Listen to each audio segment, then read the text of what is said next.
충북도가 차 없는 도청 시범 운영을 마쳤습니다. 앞으로는 직원들 스스로 청사내 주차를 자제하도록 유도하는 자율적인 방식으로 전환되는데요. 공무원 노조는 자율은커녕 강제성을 띨 수밖에 없다며 반발하고 나섰습니다. 유소라 기자의 보도입니다. 김영환표 개혁의 첫걸음, 지난 8일부터 닷새간 시행한 차 없는 청사 실험이 끝났습니다. 오는 13일부터는 자율적 시행 방식으로 전환됩니다.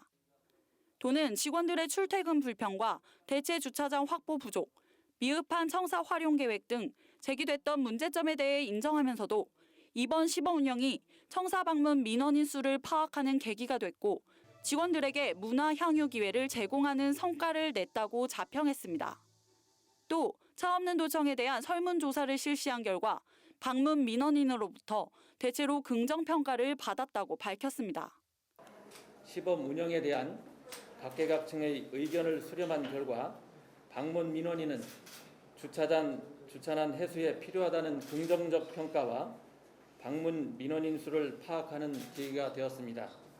주차 빌딩 등 주차장 확보 대책과 문화예술, 휴게공간 계획 수립으로 차 없는 도청을 계속해서 추진해 나가겠다는 게 도의 방침이지만 넘어야 할 산이 많습니다. 우선 공감대 형성부터 쉽지 않을 것이란 관측입니다.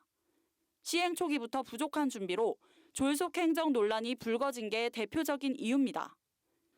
일단 시범 운영 기간 대안으로 마련한 출퇴근 셔틀버스 이용률은 5일간 고작 152명에 불과했습니다. 셔틀버스 노선과 운행 시간이 한정된 까닭입니다. 이로 인해 인근 골목길과 주차장에선 직원 차들로 붐비는 풍선 효과도 나타났습니다. 직원들의 반대도 상당합니다. 공무원 노조 게시판은 성토의 장으로 변했습니다. 지사님은 차 타고 와서 건물 앞에서 내리시니 불편함을 모를 것이다. 임시 대안 말고 주차장 확보가 먼저다. 재검토가 필요하다 등의 의견입니다.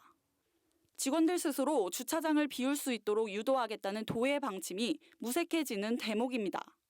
민원인뿐 아니라 불편을 감수해야 하는 직원들의 의견 수렴이 함께 선행됐어야 하는 것 아니냐는 지적도 나옵니다. 이번 자율시행이 이름과 다르게 강제성을 띨 수밖에 없다며 차 없는 청사는 도지사를 위한 전시행정에 불과하다는 강도 높은 비난도 제기됐습니다. 그래서 일반 직원들한테는 이제 부담이 갈 것 같으니까 지금 사무관급 이상 분들한테 어떻게 보면 이제 공무원 시행을 해가지고 이걸 참여하라고 이제 독려를 하신다고 하는데 결국은 공무원들이 그 지사님 얘기하는 것을 거역할 수 없잖아요. 그러다 보니까 이거는 결국 강제일 수밖에 없습니다.